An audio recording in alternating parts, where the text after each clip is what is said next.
Kalau kamu berdoa itu yang tadarruk. Tadarruk itu ya yang sangat sopan, wakuf ya secara diam-diam atau secara enggak berlebihan.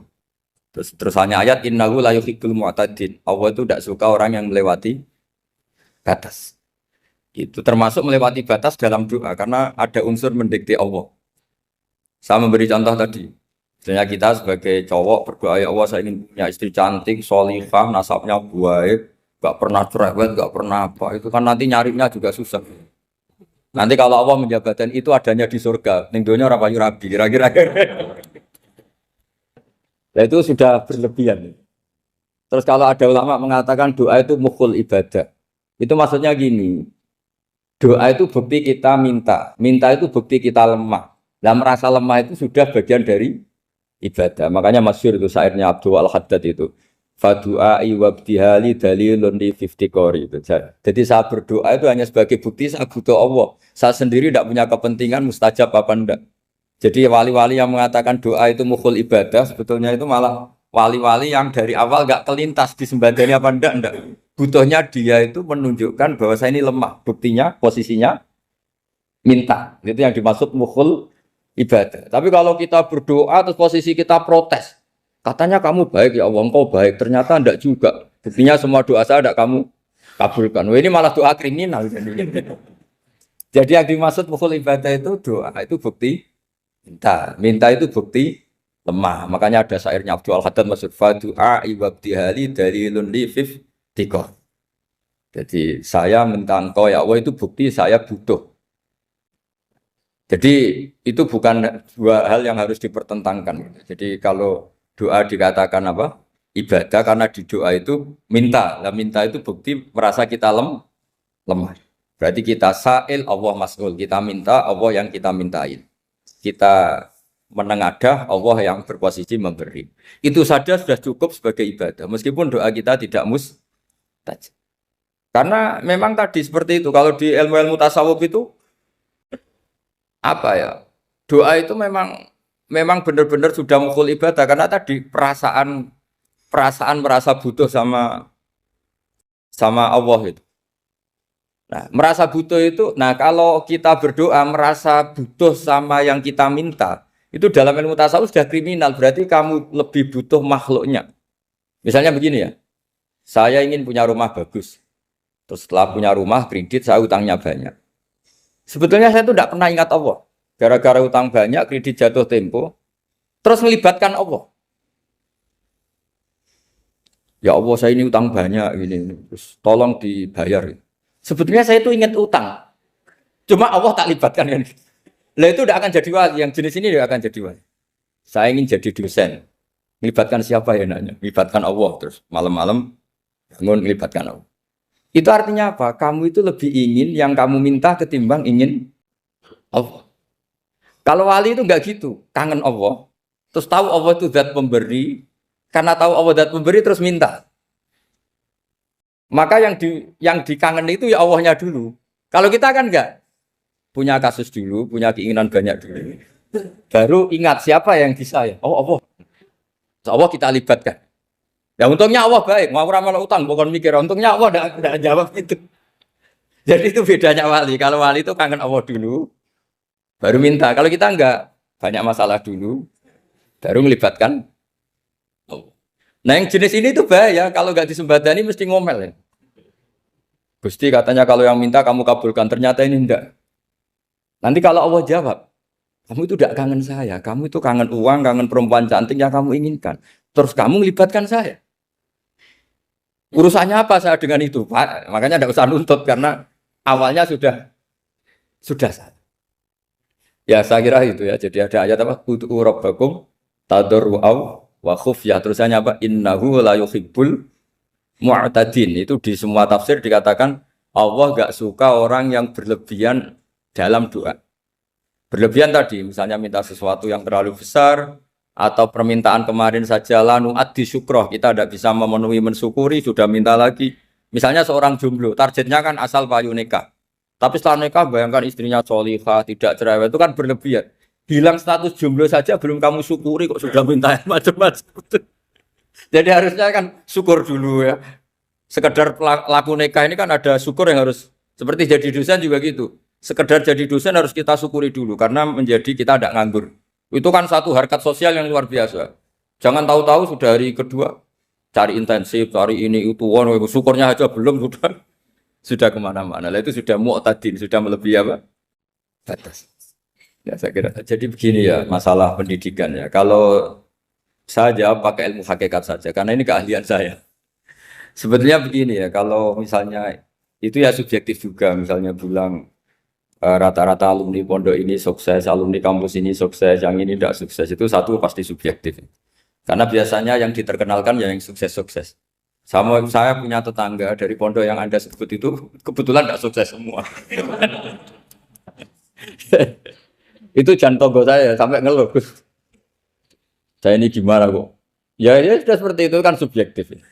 Tapi menyangkut pendidikan itu begini ya, menyangkut hasil dari pendidikan itu. Andai kan kita bicara ilmu hakikat, misalnya kita mondok gitu, mondok kemudian jadi orang miskin, jadi orang yang menurut orang banyak ada berguna di masyarakat. Ternyata kita ini orang yang kelihatannya ada punya karir, tapi kalau malam sujud sama Allah, punya anak niat memperbanyak orang sujud, terus punya ibu yang sakit-sakitan kita rawat, meskipun kita tidak jadi dosen, tidak jadi menteri. Tapi indah Allah itu luar biasa karena berstatus ngerawat ibu, ngerawat anak, ngerawat istri. Nah Islam itu datang dengan jargon-jargon seperti itu. Sehingga Nabi kalau muji itu ada Uwais Al-Qarni, ini orang yang luar biasa. Ternyata dia itu punya ibu lumpuh yang kalau kemana-mana harus digendong. Ketika tetangga-tetangganya berhasil sowan Rasulullah itu Uwais Al-Qarni tidak bisa. Karena setiap ibunya dipamitin mau sowan ke Rasulullah itu sama ibunya nggak boleh. Tapi apa yang terjadi? Justru dipuji-puji Nabi sebaik-baiknya kurun. Kurun itu waktu adalah kurun yang ada Uwais Al-Qarni. Saya punya teman, ini kisah nyata, saya berkali-kali ngisi ngaji di komunitas ulama. Ini mungkin tidak bagus untuk kampus, tapi harus saya utarakan supaya ya kita evaluasi. Saya bilang gini, saya ini jadi kiai itu sering iri sama orang goblok. Orang goblok itu barokah kata saya gitu. Itu kiai-kiai kaget semua karena saya bilang orang goblok itu barokah. Saya beri contoh gini, misalnya saya pinter, terus juara MTQ, juara hafal Quran atau juara baca Quran secara tartil. Ujung-ujungnya saya dapat apa? Hadiah umroh atau apalah, atau hadiah rumah atau apa. Pertanyaannya adalah mendapat. Saya ulang lagi, mendapat. Sementara ada santri yang bodoh, gara-gara bodoh itu dosen UI yang enggak, jadi kiai yang enggak, akhirnya dia jadi bekerja di Korea. Barokahnya bodoh tadi. Karena di Korea melihat orang ateis, akhirnya dia kepikiran bikin masjid. Sebagian gajinya disumbangkan untuk masjid. Ini bodoh pendiri masjid. Tapi kita gara-gara dosen dakwah di masjid, ini pinter dapat uang dari masjid. Nah ini bukan nyindir, ini biasa saja. Ini maksud saya. Maksud saya, kamu jangan ngabaikan hidup. Akhirnya apa yang terjadi? Saya ini punya teman ini betul. Saya ini kan kecelok dulu tuh Gus Alim. Nasib saya di mana-mana dihormati. Kadang saya merasa dosa. Kok dihormati? Saya punya teman, dulu gobloknya minta ampun sekolah, sekelas sama saya. Gobloknya, soalnya gobloknya harus disepakati. Sudah. Ya, goblok mujma'alah kira-kira. Singkat cerita, dia itu hidup di pedalaman Kalimantan, sekitar tahun 92.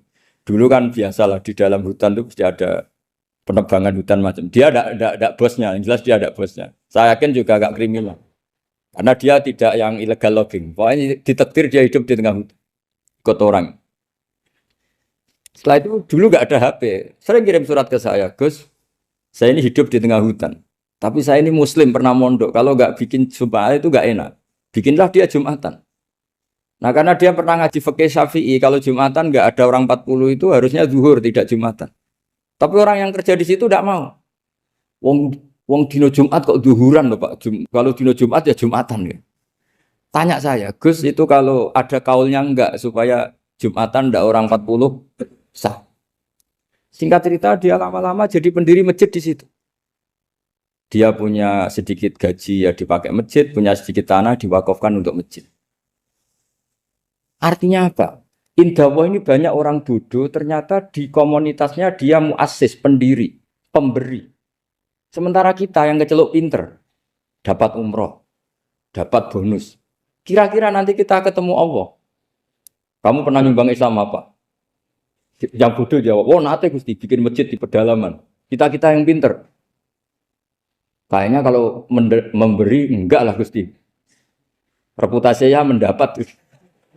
Ketika Nabi memenangkan perang Badar, itu ada Asra Badrin, tawanan-tawanan perang Badar. Nabi suka musyawarah, suka rembukan. Ya Abu Bakrin, menurut kamu tawanan ini diapakan? Kata Abu Bakar, hum asyiratuka. Mereka itu keluarga engkau, orang-orang Quraisy. Ya dibebaskan saja. Pakai tebusan. Nanti uang itu kita kelola supaya jadi penguat Islam. Dan orang-orang ini merasa utang jasa karena harusnya dibunuh, tapi kita bebaskan. Terus tanya, bagaimana kamu ya Umar menurut kamu? Kata Umar, ini kan orang-orang yang dulu ingin bunuh kamu. Yang ingin menghabisi jenengan, ingin dan sudah ngusir jenengan. Ya setelah ketangkap ya dibunuh, kok repot. Apa kata Rasulullah? Rasulullah spontan ngendikan, innama salaka ya Abu Bakrin kama sali Ibrahim. Kamu ibarat kayak Nabi Ibrahim. Izqala faman tabi'ani fa innahu minni wa man asani fa innakal ghafurur rahim. Jadi Nabi Ibrahim itu unik. Melihat umat itu sesyafakoh itu. Syafakoh itu banget sayangnya. Nabi Ibrahim cara berpikir, faman tabi'ani fa innahu minni. Orang yang ikut saya ya Allah pasti golongan saya. Tentu layak masuk surga. Wa man asani, orang yang mendurhakai saya, fa innakal ghafurur rahim. Engkau Maha Pengampun. Bukan yang mendurhakai langsung masuk neraka, enggak. Engkau Maha Pengampun. Wa masalu kaya Umar kama salin Nuh. Isqala rabbil la tadzar ala ardi minal kafirin dajjara. Umar, kamu mirip Nabi Nuh. Inginnya semua orang kafir dihabisin. Ya masyhur kan Nabi Nuh itu enggak ingin ada orang kafir sampai ada banjir tufan. Nah kalau sampean tanya bedanya apa dengan garis keras sekarang? Bedanya ya beda sekali. Kalau Nabi Nuh benci sama orang kafir itu diserahkan yang punya. Sehingga yang punya yaitu Allah yang menghukum dengan banjir bandang. Tapi kalau kita kan kadang kita bertindak sendiri. Jadi potensi disalahkan. Yang jelas dalam hadis-hadis sahih, Nabi Nuh itu tidak bisa mensyafaati karena itu. Ketika diminta syafaat, ini hadis sahih bukan ada di Bukhari, ada di Muslim. Karena biasanya kalau di kota itu ditanya, ini sahih enggak? Untungnya yang tanya kadang enggak paham, ini alhamdulillahnya. Jadi wah repot. Nabi Nuh itu diantara sebabnya enggak bisa mensyafaati adalah pernah corong Jawa maksudno kaume. Kalau dalam bahasa Arab itu da'a li Zaidin berarti mendoakan positif. Kalau da'a la Zaidin mendoakan negatif. Kalau orang Jawa itu ada doa, ada pasot. Nabi Nuh adalah orang yang pernah maksudkan kaumnya. Nah, saya cerita sedikit tentang Nabi Nuh dan Nabi Ibrahim. Nabi Ibrahim dianggap tadi cerminannya Abu Bakar, dianggap niru Ibrahim, cerminannya Umar, dianggap niru Nabi siapa? Nabi Nuh. Lalu kalau sampean tanya, bedanya gimana? Begini logikanya. Kita mengkaji secara akademik begini. Ada ulama besar, namanya Abdul Hasan Asyadzili, itu masyhur di Indonesia menjadi Thariqah Asyadziliyah. Terus ada seorang muridnya minta gini, ya Abdul Hasan Asyadzili, tolong saya dikasih ijazah supaya saya tidak pernah maksiat di bumi ini. Karena saya takut sama Allah, kalau saya maksiat itu merasa tidak nyaman dengan Allah. Abdul Hasan Asyadzili ini malah marah besar. Atuhibbu alla tadhharu maghfiratu. Kalau kamu tidak pernah maksiat, berarti kamu suka maghfirahnya Allah Ta'ala itu tidak kelihatan. Karena tidak ada yang maksiat. Tapi bukan dukung kamu yang tidak ada. Ini cerita ilmiah. Tapi kalau Said Abdul Al-Haddad, itu kebalikannya. Ada orang fasik gitu, hidup berkeliaran, mengganggu masyarakat, ganggu ketertiban agama. Ada kiai atau siapa gitu mendoakan supaya tobat atau dikasih panjang umur supaya nanti bisa tobat. Itu beliau, Said Abdul Al-Haddad marah besar. Man da'a li fasikin bil baqa faqad ahabba ayyusawahu fi ardi. Orang yang mendoakan orang fasik hidup berarti dia suka Allah dimaksiati di buminya. Jadi akhirnya jadi kutub besar, yang satu Sadziliyah, yang satu Haddadi. Kenapa ya? Karena tadi yang satu cerminan Nabi Isa, yang satu cerminan Nabi Yahya. Sebagaimana sabda Rasulullah tadi, ulama ummati ka anbiya'i bani Israil. Juga masyhur dalam aplikasi pengajaran juga gitu. Masyhur sekali dalam kitab-kitab diceritakan. Kalau Said Abdul Haddad, kalau ada orang sowan itu, kamu ngaji sama siapa? Sama si A. Pernah nangis gak pas ngajar? Gak pernah. Udah enggak terus, enggak usah diterusin ngaji orang seperti itu. Artinya atas ya. Wong ora iso nangis ya. Tapi kalau Abu Hasan Asadili kebalikan. Kamu ngaji sama siapa? Sama si A. Pernah tertawa enggak kalau ngaji? Enggak pernah. Udah, enggak usah ngaji sama orang itu. Orang enggak bisa syukur. Jadi jadi itu manhaj besar. Nah akhirnya orang-orang kayak kita ini enggak jelas semua. Nangis ya bisa, syukur guyu ya bisa. Cuma celakanya kalau kita nangis karena tidak punya uang, kalau guyu karena punya uang, itu masalahnya. Tapi kalau wali-wali dulu enggak. Kalau senyum ya karena saking yakin rahmatnya Allah itu wasiat rahmatu. Kalau nangis ya karena takut azabnya Allah.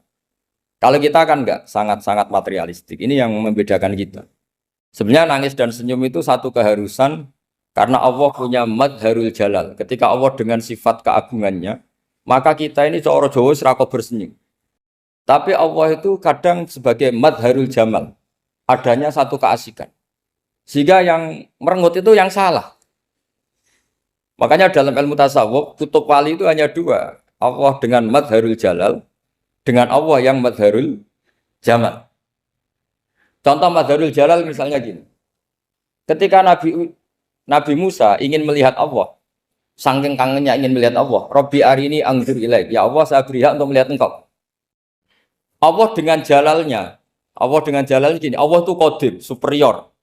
Tentu gak layak tersentuh barang hadis. Barang hadis itu makhluk. Sehingga ketika falam mata jalla rabbuhu lil jabali ja'alahu dakka wa kharra Musa sa'iqa. Sehingga enggak levelnya apapun hebatnya Nabi ini tetap makhluk. Sementara Allah itu qadim. Enggak kuat. Makhluk yang fana ini, yang profan ini enggak kuat. Enggak kuat menampung zat yang qadim, yang superior. Sehingga gunung pun hancur. Nabi Musa pingsan. Tapi ketika Allah dengan madharul jamal itu Allah dengan keindahannya, dengan kasih sayangnya, memberi hak makhluknya untuk melihat. Nah di sini ini Allah sering ngendikan wujuhu yauma idzin nadhirah ila rabbiha nadhirah. Nanti ada wajah-wajah yang di surga itu melihat saya kata. Tapi apakah betul melihat kayak saya melihat dosen, melihat Pak Rektor, melihat teman-teman itu tidak bisa. Karena Allah itu qadim, sehingga meskipun manusia ahlul jannah melihat Allah, tetap Allah ngendikan la tudrikuhul absar wa huwa yudrikul absar. Karena Allah di balik jamalnya ya punya jalal, di balik jalalnya juga punya jalal. Sehingga selalu di Quran itu diulang beberapa kali supaya proporsional. Nah, kenapa ahli sunnah tetap berkeyakinan Allah bisa dilihat? Logikanya begini. Fa inna kulla maujudin yasihu ayyura. Allah itu zat sing nyata-nyata wujud dan punya eksistensi. Di mana-mana sesuatu yang wujud itu layak untuk bisa dilihat. Lalu pertanyaannya gini, kenapa kita tidak bisa melihat sekarang kok nunggu di akhirat? Karena mata kita sekarang itu profan, fana. Sementara kita setelah di surga, tubuh kita didesain abadi. Ya saya ulang lagi ya, setelah kita di surga, semua fisik kita ini didesain abadi. Tentu karena desainnya sudah abadi, layak melihat zat yang abadi. Tapi pertanyaannya, kenapa tidak bisa ikhatoh, tidak bisa melihat sampai faham, la tudrikul absar? Karena abadi kita itu diabadikan. Sebagaimana surga abadinya diabadikan. Neraka ya diabadikan. Sementara Allah abadi dengan dirinya sendiri, yaitu Al-Qayyum, atau dalam bahasa ngajinya Qiyamuhu binafs. Nah lalu pertanyaan, makanya Mu'tazilah itu menentang betul kalau orang di surga bisa melihat Allah. Cara berpikir Mu'tazilah, melihat itu artinya yang dilihat ada arahnya, sementara Allah terbebas dari arah. Tapi kata ahli sunnah cara berpikir tidak seperti itu. Melihat itu pokoknya tahu. Nah, tahu karena mata itu karena kita ditakdir tahu itu karena mata. Sebetulnya yang menjadikan tahu itu tidak mata. Ya kalau tahu ya tahu saja, bukan harus pakai mata. Itu cara berpikir ahli sunnah wal jamaah. Jadi saya beri ya bocoran. Kenapa mazhab ahli sunnah itu yang dipilih oleh banyak mayoritas di dunia, jumhur itu. Ahli sunnah itu dianggap pikirannya lebih orisinal. Misalnya ahli sunnah kalau ditanya, kenapa kamu melihat? Ya melihat saja. Kenapa kamu mendengar? Ya mendengar saja. Kesannya itu tidak rasional, kayak orang yang nggak pinter itu. Tapi sebetulnya itu yang benar. Jadi cara berpikir ahli sunnah itu melihat itu menjadi tahu. Menjadi tahu itu bisa karena mendengar, bisa karena melihat, bisa karena dikasih tahu, bisa karena bersentuhan. Sebab itu di Quran itu ada ayat ala ya'lamu man khalaqa, bukankah zat yang menciptakan itu menjadi tahu. Sehingga kenapa Allah itu selalu tahu? Karena Allah yang menciptakan. Kalau kamu tahu karena mata, sekali itu jauh, maka kamu tidak melihat. Atau kamu sekarang buta, kamu tidak melihat. Atau tertutupi barang itu, maka kamu tidak melihat. Tapi kalau kamu tahu karena kamu menciptakan, maka akan melihat terus. Misalnya saya ini tukang batu. Saya ingat betul ketika saya bangun Monas, itu polpen saya tak tanam di dalam Monas. Saya ingat betul kalau polpen saya warnanya putih, tak tanam di Monas 2 meter dari pondasi. Setelah saya pulang ke Jogja ditanya, di dalam Monas ada apa? Ada polpen. Posisinya 2 meter dari pondasi. Kenapa saya tahu? Karena saya yang menciptakan. Nah, karena menciptakan ini sehingga tahu saya akan terus-menerus. Tapi kalau tahu karena mata sekali barang itu tertutupi, nggak tahu. Misalnya saya tahu jenengan karena dekat sekali jenengan kemana-mana saya sudah tidak tahu. Tapi kalau saya menaruh sesuatu di tubuh Anda, sehingga kamu kemana-mana tetap tahu bahwa barang itu ada di tubuh. Nanti kalau ada yang protes, tapi bisa saja Gus barang itu dicuri orang, kemudian Anda tidak tahu. Yang menjadi tidak tahu karena saya sudah tidak menciptakan suasana itu. Selagi saya yang menciptakan, maka akan tahu terus. Nah, tapi karena Allah ini menciptakan semua yang ada di bumi, maka Allah tahu terus. Jika Allah tahu cara bikin kuman, terus tahu bahwa manusia itu punya kuman, kumannya punya organ, organnya juga punya kuman. Mesti gak kebayang. Kamu bayangkan kayak, makanya Allah itu kalau cerita sederhana, innallaha la yastahi ayyadriba masalam ma ba'udatan fama fawqaha. Allah itu tidak malu bikin perumpamaan nyamuk, karena nyamuk itu lebih dahsyat dibanding gajah. Para pematung itu disuruh bikin gajah masih mampu. Bikinkan patung gajah, mungkin masih sanggup. Tapi kalau tak suruh bikin patung nyamuk, nggak usah bikin hidup, patungnya saja sekecil itu. Padahal nyamuk kecil itu punya organ tubuh. Lalu bikinnya organ tubuh nyamuk itu kayak apa? Organnya punya kuman, kumannya punya organ, organnya juga punya kuman. Sehingga orang-orang alim itu baca nyamuk itu lebih jadi ayat Allah ketimbang melihat dinosaurus. Tapi sekarang orang itu nggak tertarik ceritanya. Jadi beda perasaannya orang alim sama orang awam. Kalau orang awam tuh melihat mukjizat kan yang dasar-dasar kayak dinosaurus, gajah, wow gitu. Kalau orang alim nggak, malah melihat nyamuk. Kealiman seperti itu terjaga di umatnya Muhammad, di umatnya Rasulullah Muhammad SAW. Karena ketika umat ini nggak ditumbuhi para nabi, itu Allah menjamin Muhammad, ulama umatmu nanti punya kemampuan seperti nabi. Tentu tidak dalam keutamaan ya, keutamaan tentu nggak sekelas sama nabi. Kenapa itu terjadi? Karena tadi para nabi ini mewakili sekian.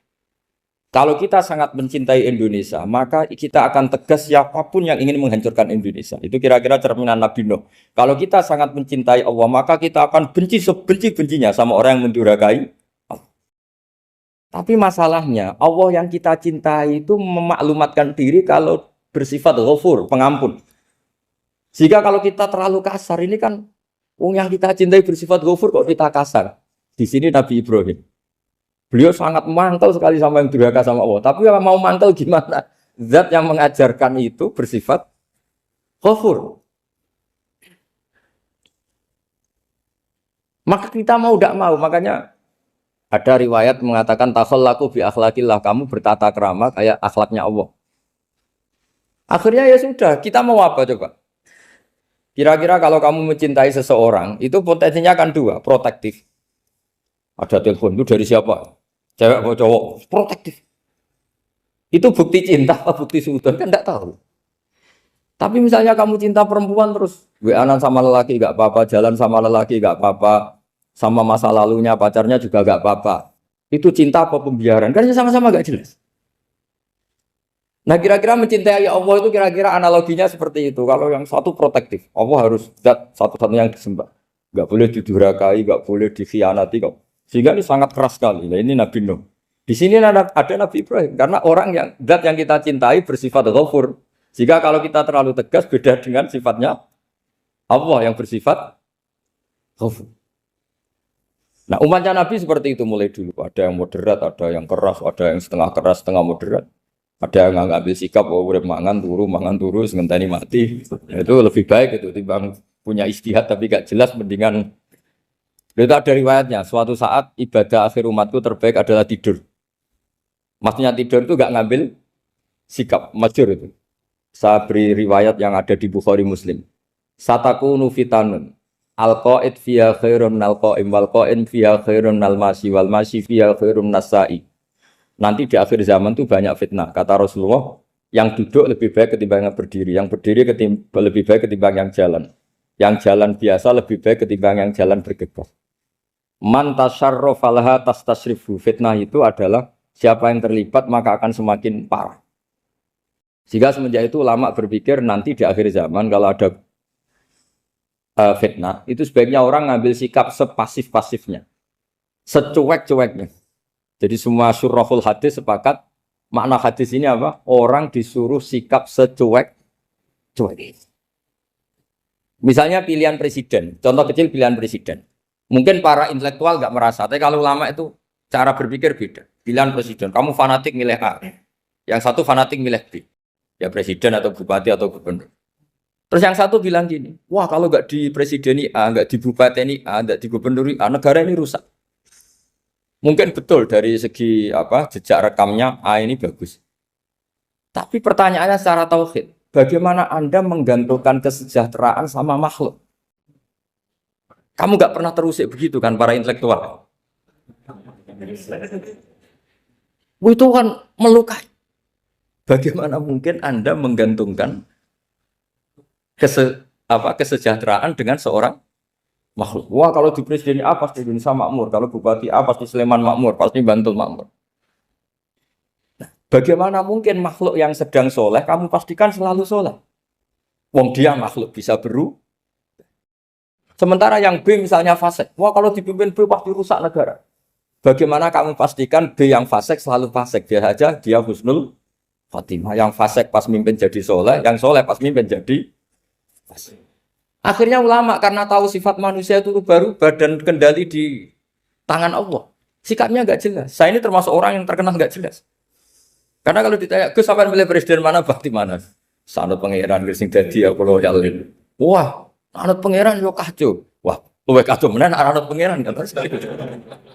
Ini kan sudah tidak sambung karena pikirannya ulama.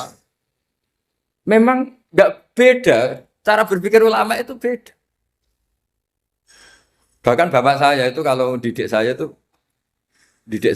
begini. Kalau meseli saya atau ngirim saya dulu itu kan pakai mes. Ini uang kamu 500.000 untuk kamu. Mesti ditambahi 100.000 ini untuk buat jajan sama teman-teman. Mesti ada uang pokok, ada uang sodako. Dulu saya sering tanya, kenapa bapak sangat menghormati teman-teman saya? Kata bapak, kowe mondok iku aku ora iso nyukupi, sing iso nyukupi ya kanca-kanca. Ternyata betul, rata-rata anak kuliah atau anak mondok, uang pribadinya kan 8 hari dari dikirim sudah habis. Berarti kan masih 22 hari kok bisa hidup itu kan barokahnya teman-teman itu. Malah yang agak beling itu 1 hari sudah habis, berarti ada 29 yang bergantung sana sini. Sehingga Nabi dulu cara ngendikan tuh unik. Kata Nabi, da'un nasa yarzuqu wahu ba'duhum ba'du. Manusia barnawa, enggak saling memberi rezeki. Ketika ada collab, Medina itu pernah collab, terus sekarang pernah defisit. Beberapa pakar ekonomi datang ke Rasulullah, ya Rasulullah, sa'ir, tolong dikasih harga standar. Tapi apa jawabannya Nabi? La tusairu fa inna Allaha huwal musair. Kamu jangan kasih harga, Allah sendiri yang menentukan harga itu. Terus kata Nabi, kenapa engkau begitu ya Rasulullah? Ini negara harus ditentukan harga karena gini-gini. Kata Nabi, saya tidak ingin ketemu Allah dalam keadaan dolim. Tapi ini tentu di teori ilmu modern ini masalah. Tapi menurut orang modern. Tapi kalau menurut ilmu hakikat itu nggak akan masalah. Misalnya, kenapa Nabi tidak menentukan harga dalam keadaan negara seperti itu? Jawabannya pakar-pakar hakikat. Ya saya ulang lagi pakar-pakar hakikat. Begini, misalnya ada orang menimbun supaya nanti harganya mahal. Terus ditimbun terus sampai nunggu harganya mahal. Lama-lama dia sadar kalau timbunannya nggak ada gunanya karena ternyata orang nggak beli. Nah, ketika orang nggak punya kemampuan beli, yang menimbun juga nggak punya uang. Nah, tapi kalau sampean tanya, tapi Gus nak tuku barang pokok kan kita mati karena kehabisan stok. Itu masalah tauhid Anda. Bagaimana mungkin kamu bayangkan seorang makhluk tidak bisa hidup atau nggak dapat rezeki? Nabi itu orang yang sampai ke derajat hakikat dari tidak pernah bayangkan gitu. Salah sampean jadi orang yang tauhidnya masalah. Sehingga terus bayangkan, wah kalau negara ini kayak, wah kita makan apa? Kalau negara nggak stabil, wah kita gimana? Itu tidak bisa seperti itu. Dulu ketika kita dijajah Belanda, itu kiai-kiai kita, Mbah Hasyim Asy'ari, Mbah Ahmad Dahlan, mondoknya di Mekah. Sampai alim alama, dua beliau, Mbah Hasyim sama Mbah Ahmad Dahlan itu ngajinya sama-sama Syekh Khotib Minangkabau. Cuma Mbah Hasyim lebih menekuni ke Syekh Mahfud Termas, yang satu menekuni Syekh Khotib Minangkabau. Jadi dua beliau itu ngaji di guru yang sama. Mbah saya, buyut saya itu ya sudah mondok Mekah. Zaman dijajah Belanda. Sekarang kita agak dijajah, agak mondok di sana. Buyut saya itu zaman itu sudah haji. Buyut kelima saya. Itu dulu kalau ingin cari tempat yang teduh, itu masuk ke gua. Itu masuk gua itu hanya kepalanya saja. Kakinya masih di luar. Karena gua di Arab tidak seperti gua di sini. Kalau gua di sini kan orang bisa masuk semua. Kalau gua Arab kan hanya celah-celah batu-batu besar. Sehingga ketika Rasulullah hijrah ke Madinah, singgah di Gua Sur, kata Abu Bakar gimana? Andai kan ya, ada orang kafir di depan gua. Kata Abu Bakar gimana? Andai kan mereka melihat kakinya, pasti melihat kita. Karena gua di sana itu satu tubuh tidak bisa masuk penuh. Kalau gua di sini kan ada yang mobil saja bisa masuk. Nah itu bahasa ya kalau mau istirahat itu masuk gua, separuh badan di dalam gua, separuhnya masih di. Nah sekarang terus kita bilang, wah kalau kita negara tidak stabil, kita haji kemana dulu? Zaman dijajah Belanda ya kita. Jadi yang berusaha terangkan di antara sifat dasar orang-orang baik adalah di mana saja, kapan saja itu memberi manfaat. Termasuk tentu saat paling sulit. Jadi Nabi Isa menceritakan dirinya itu wa ja'alani mubarakan nama kuntu, saya ditakdir Allah berada di mana saja memberi berkah, memberi kemanfaatan bagi orang lain. Ada beberapa cerita tentang Nabi Isa. Jadi perlu diketahui ada 3 nabi yang seperiode. Satu Ibrahim dan Nabi Lut. Ibrahim itu sama Nabi Lut itu pernah paman. Kedua Nabi Musa dan Harun. Sebetulnya yang jadi nabi itu Nabi Musa, tapi Nabi Musa karena alsak, lisannya Anda jelas, minta Nabi Harun, ya tentu minta kepada Allah supaya Nabi Harun jadikan nabi. Terus ketiga, Nabi Isa dan Yahya. Yahya bin Zakaria, terus Isa ini pernah keponakan Zakaria. Kira-kira kalau di Jawa ya misanan antara Yahya dan Jawa Isa. Jadi ada 3 nabi yang seperiode. Tapi yang paling berkompeten, yang sederajat kira-kira seperti itu hanya Isa dan Yahya. Karena Nabi Lut dan Nabi Ibrahim itu beda level. Karena Lut ini pernah keponakan, jadi hubungannya kira-kira yang murid dan guru. Terus Musa dan Harun itu juga nggak level, karena Nabi Harun ini jadinya Nabi itu atas permohonan Nabi Musa. Sehingga meskipun Harun itu kakaknya, tapi nggak berani bantah. Jadi Nabi Musa itu dalam cerita, beliau itu alsak. Alsak itu lesannya agak kedal. Tapi ini alsak yang barokah. Jadi dulu ceritanya Musa kecil karena dia seorang nabi, beliau seorang nabi. Itu kalau melihat Fir'aun itu mangkelnya bukan main. Padahal kecilnya dirawat Fir'aun. Singkat cerita mulai kecil sudah usil. Kalau melihat Fir'aun itu ya jenggotnya dipakai mainan. Pokoknya nakal. Lama-lama Fir'aun curiga, dasar orang Israel. Nabi Musa ini turunan Israel. Lama-lama Fir'aun itu yakin kalau itu sengaja. Akhirnya Fir'aun mau membunuh Musa. Terus kata istrinya Fir'aun, Musa itu masih anak kecil. Jadi seperti itu ya bawaan anak kecil, bukan bawaan kebencian terhadap orang Kipti, orang Mesir. Kalau dalam bahasa kitab kuno Mesir itu Egypt Al-Kipti, makanya disebut Maria Al-Kiptiyah. Kalau orang sekarang bilang Egypt itu bahasa kunonya Mesir itu Al-Kiptiyah. Nah, memang secara bahasa Arab Mesir itu nggak mungkin, bahasa Arabnya Mesir itu nggak mungkin karena Misro itu maknanya kota. Jadi kalau kamu bilang kamu kemana, ke Misro, ke kota, lah ya kota mana, ya kota Mesir, itu bisa debat kusir. Jadi ya kayak kita lah, kita sekolah di mana? Di madrasah. Madrasah terjemahnya apa? Sekolah. Nah, kemudian oleh istrinya Fir'aun ya gini saja, buktikan kalau Musa itu masih anak kecil. Masyhur itu dalam cerita dikasih bara api sama apel. Sebenarnya Musa kecil ini sudah pinter mau milih apel. Sama malaikat Jibril diarahkan tangannya itu ngambil apa? Bara api terus dikunyah. Itu yang menyebabkan lisannya Musa itu alsak, agak pelat. Nah, ketika jadi rasul itu akan repot karena nanti harus pakai penerjemah. Jadi seorang rasul tapi lisannya tidak apa? Cakap. Akhirnya Nabi Musa realistis ngendikan ketika diutus wa akhi Harun wa afsahu minni lisanan fa arsilhu ma'iyarid ayyusaddiquni inni akhafu ayyukadzibun. Ya Allah, saudara saya Harun itu lisannya lebih fasih. Tolong jadikan dia rasul sebagai penguat saya. Akhirnya Allah mengabulkan doanya Nabi Musa, kemudian Harun dijadikan sebagai apa? Rasul. Sehingga meskipun satu angkatan, Harun dan Musa ini enggak level. Artinya enggak level itu ya Harun yang takut Musa. Terus ketiga ini Nabi Yahya dan Nabi Isa. Ini umurnya ya seangkatan, kecerdasannya, jadi nabinya sama-sama mulai kecil. Kita tahu Nabi Yahya termasuk yang diberi khitab Allah, ya Yahya khudil kitab bi quwwah wa atainahu hukma sobiyya. Yahya berpeganglah kitab secara kuat dan dia saya kasih kenabian ketika kecil. Sama dengan Nabi Isa yang disebut wa yukallimun nasa fil mahdi wa kahla. Sehingga karena selevel dua nabi ini menjadi figur besar dalam manhaj, dalam metode dakwah. Dua karena masih misanan tadi, kalau Jawa kira-kira mirip misanan.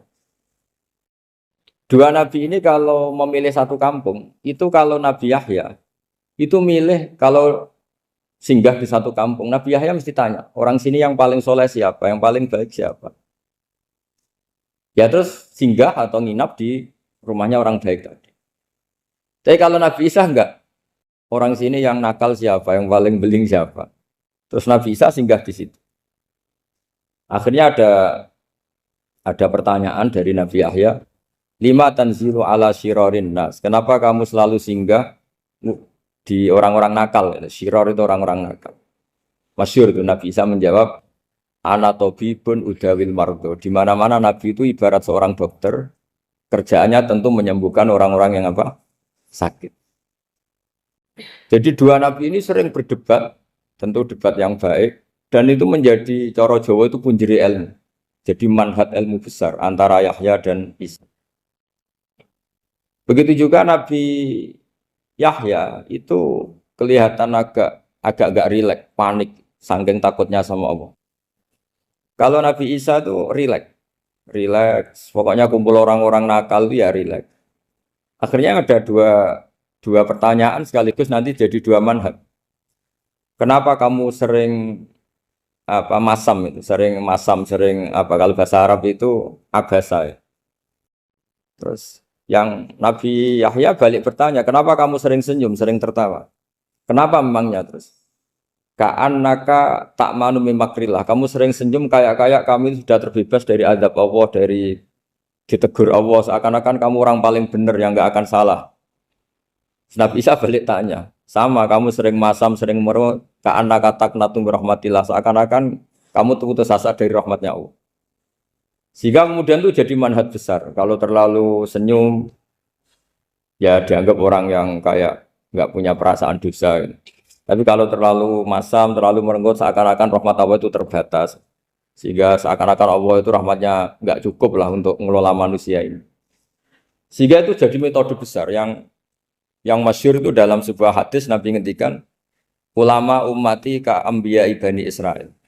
Ulama umatku itu kapasitasnya atau fungsinya atau manfaatnya setingkat nabi-nabi Bani Israil. Karena ketika umat ini enggak ditunggui para nabi setelah Rasulullah SAW, itu yang nunggui hanya ulama. Tapi ulama ini sudah cukup mewakili para nabi Bani Israil. Dan banyak syurrahul hadis, para menyarah hadis mensarahkan, Nabi tidak ngendikan ulama ummati kamisli seperti saya, tapi ka'ambiyai Bani Israel, bagaimana nabi-nabi Bani Israel. Nabi Bani Israel itu macam-macam. Termasuk ada yang tidak nikah, yaitu yang bernama Yahya dan Isa.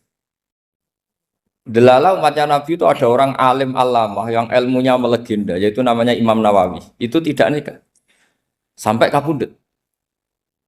Meskipun dalam ajaran syariatnya Nabi, nikah sunnati, tapi selalu ada orang yang ditakdir tidak nikah. Karena masyhur, karena sibuk ngurus ilmu. Bukan karena tidak laku, yang jelas itu bukan karena tidak laku. Imam Nawawi itu ganteng, orangnya ya normal. Tapi karena sibuk nulis, beliau sampai kabudut itu tidak nikah. Imam Sibawayh itu suka sekali sama ilmu, menjadi istri utamanya ya ilmu. Dia ganteng, Sibawayh itu maknanya tuh apel, dia ganteng sekali, sampai banyak cewek yang senang. Akhirnya dia nikah. Saya nggak pernah dikumpulin. Dia belajar terus. Ketika beliau ke pasar, dulu nggak ada supermarket, beli kertas, kitabnya dibakar semua sama istri. Dikira istrinya terus mencintai dia, malah diceraikan. Itu siapa Imam Sibawayh. Terus ada umatnya Nabi yang paling unik di dunia. Mungkin Pak dosen, saya kiai pun nggak bisa niru. Ada orang tuh ganteng sekali, istrinya cantik sekali. Itu tahu-tahu sudah 10 tahun tidak pernah hubungan suami istri. Karena ketika si suami itu tahu istrinya cantik, itu langsung sholat sujud syukur, sholat terus. Saking senengnya punya istri cantik. Yang istrinya cantik juga solihah, tahu suaminya ganteng ya terus sholat terus syukur. Itu sampai berhari sampai bertahun-tahun. Terus ketika ketemu, cocokan, dek kita sudah nikah berapa? Terus dilihat, kayaknya sudah 10 tahun, tapi tidak pernah hubungan. Oh itu nggak kebayang, itu ganteng sama cantik. Kalau jelek sama jelek itu mungkin. Yang satu villa naudzubillah, satu itu kan nunggu rafa saja. Ini nggak ganteng sama cantik. Nah kenapa kualitas ulamanya Rasulullah itu bisa seperti Nabi Bani Israel? Karena agama ini, umat ini sudah tidak ditunggui para nabi. Jika mau tidak mau kualitas ulama, alhamdulillah barokahnya Nabi itu berkualitas kayak nabinya Bani Israel. Soal kebahagiaan, nenek moyang pulau jenengan tuh anaknya banyak, dijajah Belanda, jajah Jepang ya nyatanya anaknya banyak. Itu kira-kira bahagia bangga. Nah, artinya gini ya tentu kita tidak ingin dijajah itu tentu ya, tapi kita ini selalu latah. Wah kalau ekonomi jatuh kita makan apa? Kalau kita dijajah kita tidak perlu seperti itu. Rahmatnya Allah Ta'ala itu akan adrokatna. Rahmatnya Allah Ta'ala akan menemukan kita. Apapun kondisi kita, apapun keadaan kita. Ini cara berpikir tauhid. Sehingga Nabi itu tidak pernah bayangkan umatku narata tunggoni piye, ditunggoni Allah. Sehingga masyhur dalam hadis-hadis sahih, la tazalu ta'ifatun min ummati dzahirina 'alal haq la yadurruhum man khadalahum wala man khalafahum wala man nawa'ahum. Selalu di umatku ada kelompok-kelompok yang selalu membela kebenaran dan tidak akan terkalahkan oleh kesesatan di akhir zaman. Kenapa? Cara berpikir orang tauhid itu sederhana begini. Allah menamakan dirinya Al-Hadi, penunjuk jalan. Dan sifat Allah pasti nafidah karena Allah tidak terkalahkan. Sama seperti Allah menyifati dirinya Ar-Razzaq, Ar-Razik yang memberi rizki. Maka orang segoblok apapun, selumpuh apapun, selemah apapun tetap dapat rizki. Sama, Allah mensifati dirinya Al-Hadi, memberi petunjuk. Maka zaman serusak apapun orang tetap dapat petunjuk.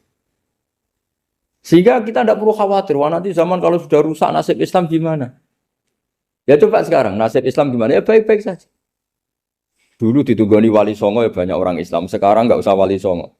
Ditunggu dosen-dosen yang ngajar aja nunggu digaji. Kiai pidato ya ada yang beri salam template. Itu kalau nuruti definisi ikhlas itu tidak ada yang masuk. Tapi meskipun demikian agama juga jalan. Kenapa agama ini jalan? Karena Allah Al-Hadi, penunjuk jalan. Ketika Allah mensifati dirinya penunjuk jalan dan sifatnya Allah pasti nafidah, pasti terjadi. Karena Allah tidak pernah gagal. Sehingga agama ini akan ada terus sampai akhir zaman. Coba Amerika kayak apa, Islamofobia. Di Amerika tambah lama tambah banyak Islam, Eropa juga gitu, Australia juga gitu. Anda kan nuruti teori sosial. Sudah dunia sudah materialistik kayak gini, orang dohirnya itu akan meninggalkan agama. Nyatanya tidak juga. Saya pernah di Korea seminggu, itu di negara ateis. Itu TKI ke sana tuh nyari uang. Ternyata ya kepikiran bikin masjid, bikin komunitas Islam. Coba siapa yang menggerakkan hati itu? Hanya Allah Subhanahu wa Ta'ala. Ya, jadi cara berpikir tauhid saya ulang lagi, saya mohon sekali di pengajian ini saya cerita wajah alani mubarakan aina ma kuntu. Jadi cara berpikir sekian nabi, terus kita punya karakter tertentu, kita milih nabi ini itu sah. Karena ulama ummati ka'ambiyai Bani Israel. Ulama umatku itu ibarat kayak nabi Bani Israel. Jadi ada yang milih tadi. Seperti Nabi Isa fokusnya ngurusi orang-orang nakal. Itu juga bagus karena di mana-mana nabi itu seperti dokter. Tapi Nabi Yahya hanya berkawan sama orang-orang soleh. Kita tahu berkawan orang fasik itu resiko ketularan. Iman pas-pasan wae kancane nang fasik kan taqabbalallahu minna minkum gitu. Wong kamu sendiri tidak sehat-sehat amat berteman orang penyakitan kan bahaya. Tapi kalau kamu sebagai dokter kok hanya berteman orang sehat, lalu kamu apa? Penelitiannya gimana? Masa saya dokter spesialis, pernah penelitian, semua orang sehat saya pernah saya teliti. Itu dokter aneh apa enggak?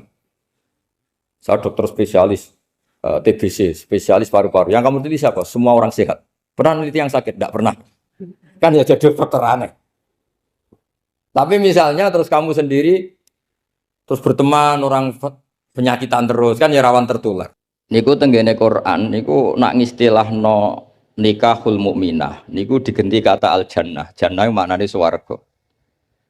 Dados mestine ayat itu ngeten, umpama boten Quran niku bunyine ngeten. Wala tangkihul musyrikati hatta yu'min.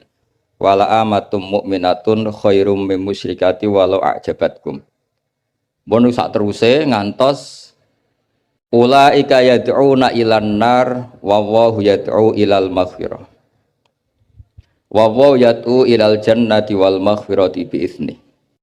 Dados Allah niku nglarang nikahul musyrikah, nikahi wong wedok sing musyrikah. Terus Allah matur ulaika yad'una ilan nar, kena anti nikahi wong musyrikah iku padha karo ngajak ning neraka.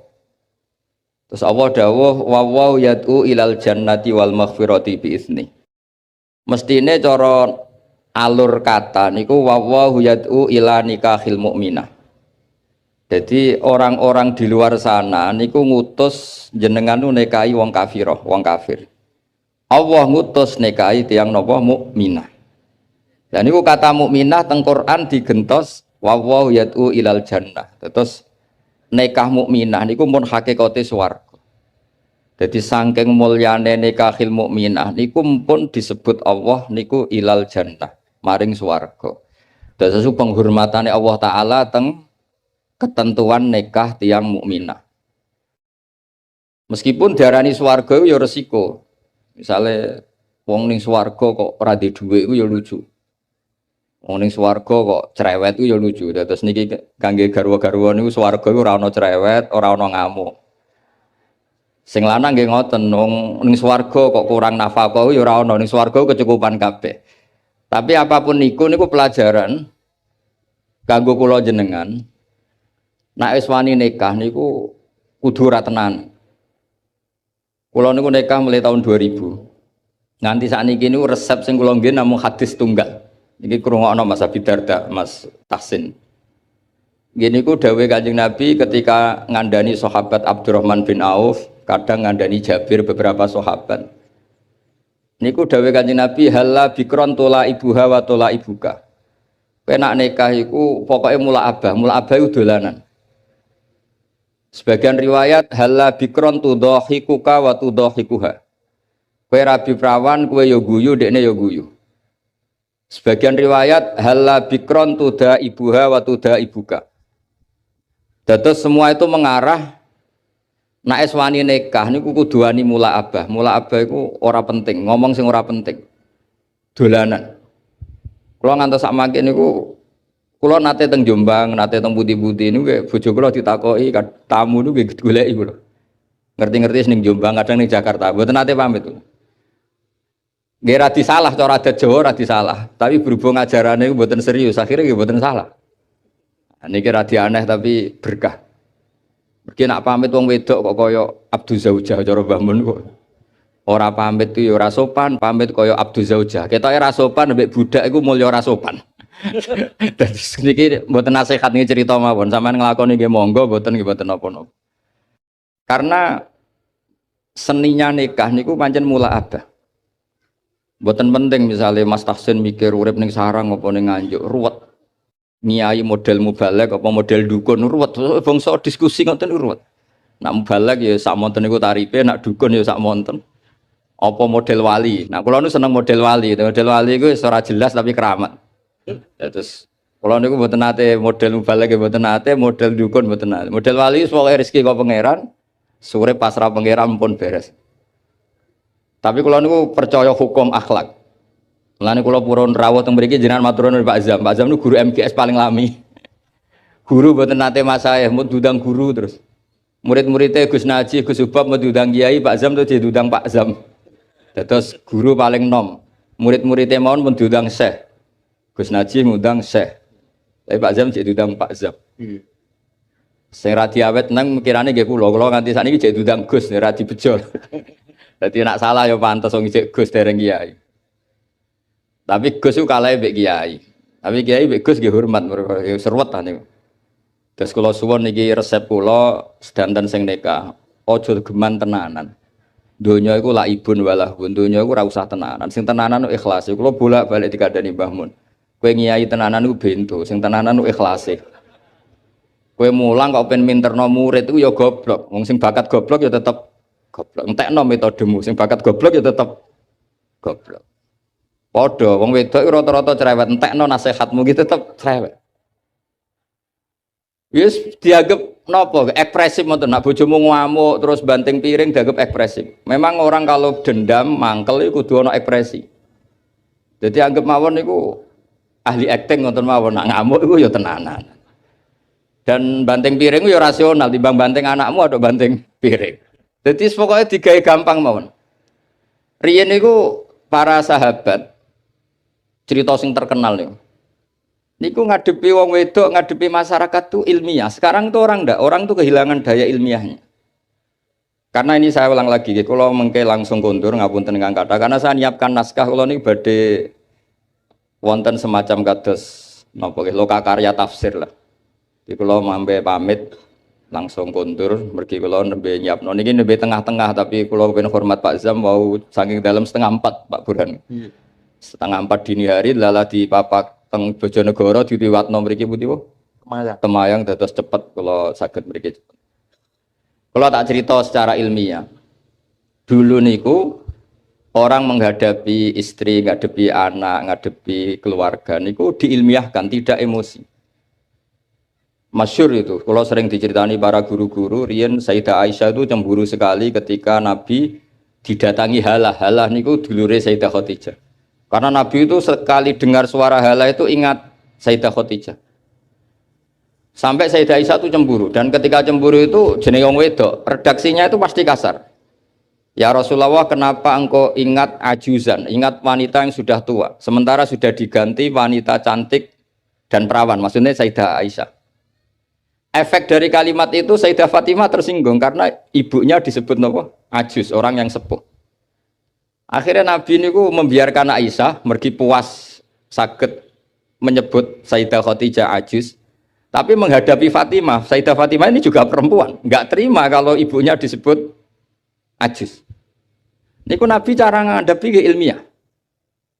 Ya Rasulullah, ajarin saya satu kalimat yang bisa menghentikan Sayyidah Aisyah ngendikan seperti itu. Jawab Nabi geringan oleh jawab Nabi. Kandhani Aisyah, ibumu luwih top, mergo rondo untuk Joko. Kowe ayu kaya apa iku kowe perawan untuk duduk. Dadi enteng mawon, ngadepi niku enteng tuh. Ora kok terus kualat kena ngomong ngono meneh mboten. Wong wedok diancam kualat tuh mboten ngefek, pun ngerti terus. Mboten ngefek. Dadi dihadapi secara ilmiah. Akhirnya Aisyah mikir, wong aku ayune ngene piye-piye untuk Kanjeng Nabi ku pun gadah garwa. Khadijah pun rondo angsal napa? Joko. Pun baton niku Sayyidah Aisyah pun mboten nate bakas-bakas malih. Jadi dulu itu orang itu menyelesaikan sesuatu dengan ilmiah. Kalau bolak-balik matur, kowe nek di bojo lagi ngamuk, iku berkah gede. Mergo nak ngamuk iku paling biayane mau sabar tok. Tapi nak rukun malah ngajak ning mall mahal. Jadi podo-podo sampai untuk ganjaran kan, sabar ya untuk ganjaran. Ning mall nyenengno bojo ya untuk ganjaran, tapi untuk ganjaran ning mall kan mahal. Nak sabar mboten apa? Biaya. Ya rada jantungan sithik ngoten mawon, tapi kan mboten biaya. Saya punya argumentasi ilmiah dalam hal ini. Dulu Imam Syafi'i itu saya berkali-kali cerita. Kalau diceritain Ini banyak orang mencintai jenengan, alhamdulillah di dulur, di konco. Dan nak diceritani separuh dari kampung ini ya Imam Syafi'i, itu gedeng jenengan. Alhamdulillah orang arah utang aku wong gedeng. Wong rukun yo ribet, utang duit mergo rukun, nyileh mobil mergo rukun. Tapi nak neng-nengan nak orang arah utang. Saiki hikmah ya kendi, dineng mbek dirukuni. Nak dirukuni diutangi duit, nak dineng yo ora enak dineng tonggo. Tapi hikmah orang arah diutangi napa? Duit. Artinya kalau diilmiahkan itu dunia ini normal semua. Ya wow, nak bojomu ngamuk berarti orang arah jaluk blonjo, orang arah ngajak neng mall. Nak rukun ngajak neng mall, neng bakso. Milih budi apa? Milih rukun apa milih nenengan? Rukun mahal. Sokoke ngoten ta, sokoke urip itu digawe gampang, diilmiahkan. Karena itu sanad kula gadah bapak nggih kiai, gadah guru nggih kiai, babah kula kiai itu dulu niku kula ngadepi donya iku enteng. Saya tuh di kota sering disoal, Gus kenapa sih di daerah-daerah NU kok banyak musola? Kenapa ada jatuh jamaah di masjid? Padahal satu jamaah di masjid kan lebih baik. Kalau Islam kota itu nggak bisa bayangkan ada musola. Bareng kalau terang, no. Wong biasa ketua itu jadi anak buah ora kepenak. Jadi makmum ning masjid ora dadi anak buah. Kowe ora ora rasane. Jangan-jangan yo bener. Mergo setiap kiai iku digaya-gaya dhewe. Ana sing salat iku kancinge rapati bener kabine elek. Mergo amen dalil inna wa yang duru ila atsabiku aja. Dadi apa ora delok klambi, ora delok penampilan, didelok iku ati. Ana sing amen macak we, macak adus minyakan jare mergo khudzu zinatakum inda kulli napa? Masjid. Macam-macam kiai iku beda-beda. Sampai peneliti sang luar negeri yang ketangklet kula iku. Gus sendakep yang bener itu gimana? Kalau sendakepnya orang Muhammadiyah itu kan standar. Kalau orang NU pusing sih. Ono sing nyekel dadane, ono sing nyekel wetenge, ono kowe ora jelas. Ngono tiap kiai tak takoki, kenapa gak jelas? Nggo nunjukno nak sendakep ora wajib. Berhubung ora wajib bentuke kudu ora jelas ben gak dadi aturan. Nak dadi pakem jenenge wajib. Lho kliru wae dalil yang NU maksudnya. Ono ae dalile. Sekolah suwun mas-mas sing nikah sedanten sing pun mbah-mbah sing pun terlambat lan niku usahakan ngadepi bojo niku mula abah karena teks 3 hadis itu 3 riwayat itu kula apalno pancen karena ini ilmiah halla bikron tula ibuha wa tula ibuka halla bikron tudhahibuha wa tudhahibuka halla bikron tuda ibuha wa tuda ibuka semua maknanya itu jangan serius. Kalau nganti sakniki mulai nikah nganti saiki mboten nate rebukan mbek bojo. Gawe omah iku piye terus nak lunga kok teknis mboten nate. Kalau nak lunga kurang sak jam kadang cerita melok gak, nak melok ya melok ora ya ora apa. Kulo nggih mboten nate lunga mbek bojo juara. Pikiran kula sederhana ning omah awor ning lunga awor berarti nak tukaran niku kan ping pindho ning omah tukaran ning perjalanan tukaran. Tapi nak bareng kan ana jedane. Tapi itu teori loh, sampean ndak harus anut tuh. Semua orang kan beda-beda. Kalau gak ada kenangan tentang solusi itu, ini kalau kan karena nekuni ilmu, saya akan cerita ilmu. Dulu banyak sahabat kalau ditanya, sifli wajah Rasulillah, coba ceritakan ke saya bagaimana wajahnya Nabi. Sahabat itu menangis. Saya itu tidak pernah melihat Nabi. Kok bisa? Wong jenengan itu sahabat. Haibatanlah, wa ijlatanlah. Saya ini terlalu menghormati beliau sehingga tidak pernah berani menatap wajah beliau. Tapi banyak sahabat yang karena mencintai Nabi itu melihat Nabi sampai tahu alisnya kayak apa, hidungnya kayak apa. Juga saking mencintai Nabi. Artinya sampai nak seneng bojo itu kadang-kadang ora delok 2 tahun. Kok agak roh eleke. Wong asline elek nek delok terus kan tambah ketara. Jadi orang itu tidak harus sama cara ngelola emosi, ngelola. Jadi sebenarnya kalau dunia ini diilmiahkan itu semuanya akan baik-baik saja. Jadi sekolah niku kepengen sak saged-sagede kula. Dewe Mbah Mun wau.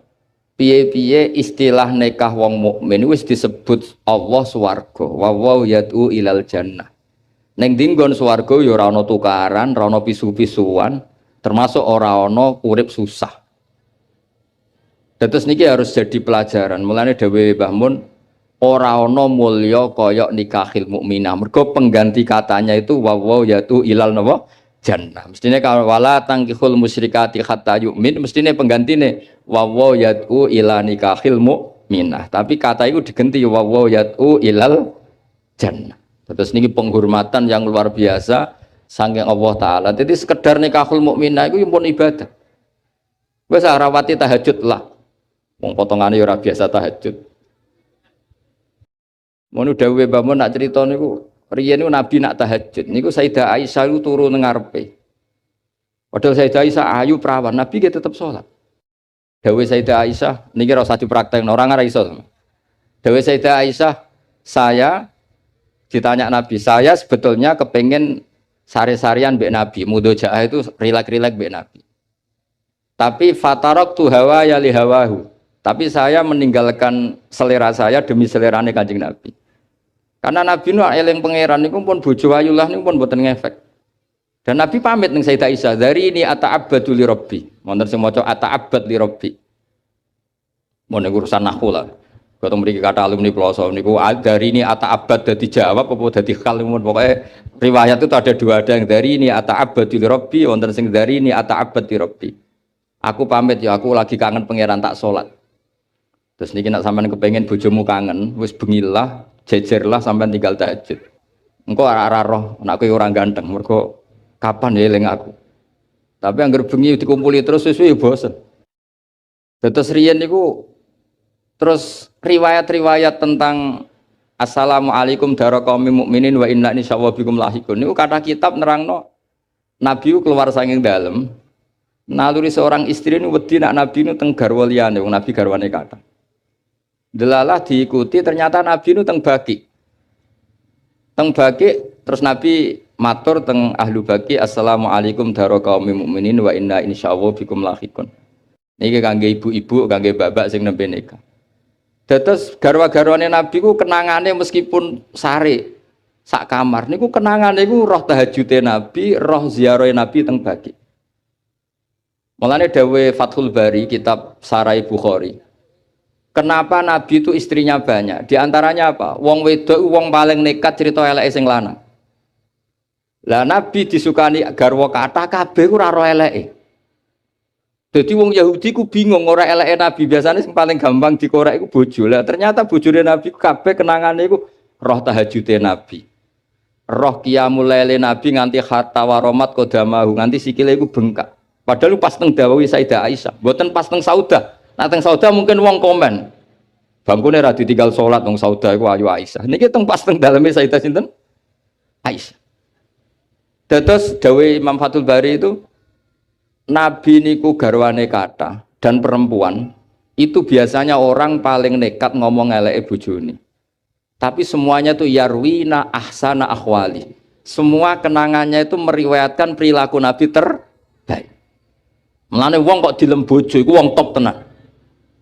Aku tak boleh ibu-ibu tak boleh. Tak kon ngelem bojone 5 menit nak iso, tak kei dhuwit. 5 menit mau. Karena wis mesti, misalnya anggar sing sugih mulai ben wayo. Engko sing melarat yo nyebeli mergo ora ngrejekeni. Engko anggar mulai duwe akeh polahe yo akeh. Wis ora ngarep bener tak jamin. Versi ibu-ibu lho. Terus tapi Nabi itu beda. Nabi niku sakwise intaqala ila rafiqil ala, bahasa gampangnya kapundhut. Nah bahasa adabe intaqala ila rafiqil ala. Niku kenangane Sayyidah Maimunah. Kenangane Sayyidah Sofiyah danten.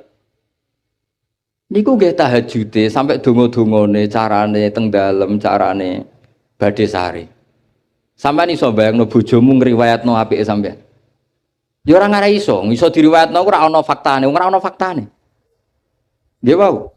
Terus kula suwun masalah nikah niku masalah sing sekedar nikah niku pun ibadah karena tadi kata ila nikahil mukminah niku dening Allah taala digentos ilal jannah. Niku eling-eling niki ilmu yang saya tekuni. Terus di antara ilmu tafsir itu dijelaskan Quran itu sering ada kata pengganti.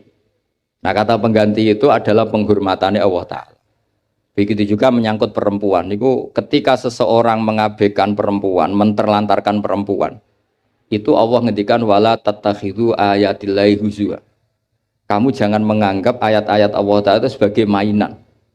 Karena perempuan itu di halalnya ini, status halalnya oleh Allah didhawuhna fa innakum akhadtumuhunna bi amanatillah wastahlaltum furujahunna bi kalimatillah. Terus perempuan ini termasuk orang yang luar biasa. Kata penggantinya semuanya luar biasa. Nggih ngoten mawon niki ngregani pemerintah, nggih ngregani kula. Karena kula ini nembe nulis badhe loka karya tafsir di antara makalah-makalah kula tentang kata pengganti. Nggih wau supaya kula suwun sing nikah napa sing pun sepuh sedanten yakinilah bahwa sekedar nikah mukminah niku mun ilal jannah eling-eling. Lah ciri khas warga iku ora ana tukaran, ora ana kangelan, ora ana debat, pokoknya semuanya nyaman. Nah, di sini pentingnya makalah-makalah baiti jannati omahku iku swarga.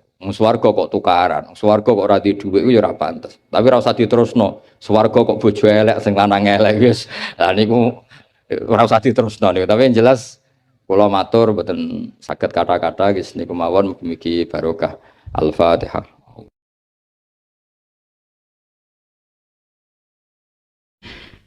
Ya kita tahu di Quran ada ayat Quran itu bilisanin Arabiyyin mubin. Bilisanin Arabiyyin. Jadi begini ya, kalau etika itu kan tidak ada nisbatus syar'i ilawah etika ya, bukan faktual. Saya ulang lagi ini etika ya. Kalau menurut hakikat kan khairihi wa syarrihi minallah, ini hakikat. Tapi secara etika kan kita bilang khairihi minallah, syarrihi min nafsika atau syarrihi minasyaiton. Ya saya ulang lagi ya, kita akan ngomong dua kali. Satu mungkin kita ngomong hakikat, kayak iman masalah qada qadar. Kalau ngomong hakikat apa khairihi syarihi minallah. Tapi kalau ngomong etika itu khairihi minallah, misalnya syarrihi minasyaiton. Nah terus ketika jin ini cerita kelompok jin masih itu ngomong pakai etika. Karena pakai etika ketika ada kejadian tertentu, saya ulang lagi ya, ada kejadian tertentu yaitu langit gak bisa ditembus alam jin, ya langit gak bisa ditembus alam jin, terus mereka komentar wa anna la nadri asyarun. Kejadian ini kita tidak tahu apa ada asyarun, apa ada kejelekan sing urida biman fil arad. Nah karena kejelekan ini nggak pantas diisnatkan ke Allah, diredaksikan apa? Urida.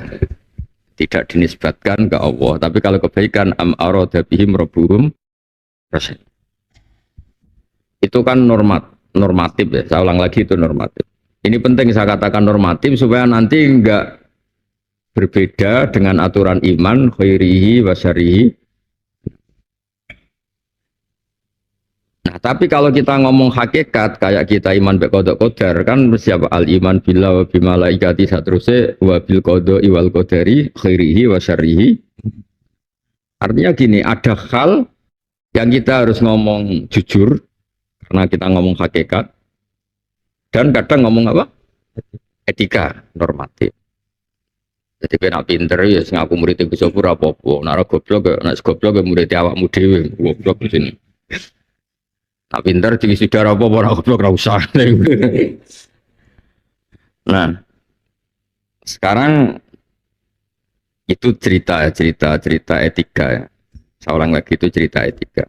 Makanya disebut walhal ada ilidalik nisbatul khairi ilaihi subhanahu wa ta'ala bisaniyah wa man unisbati syarri ilaihi napa fil ula.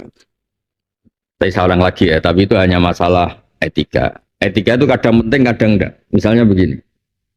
Kalau kita ngajar tauhid itu kitab tauhid, bukan kitab etika, kitab tauhid.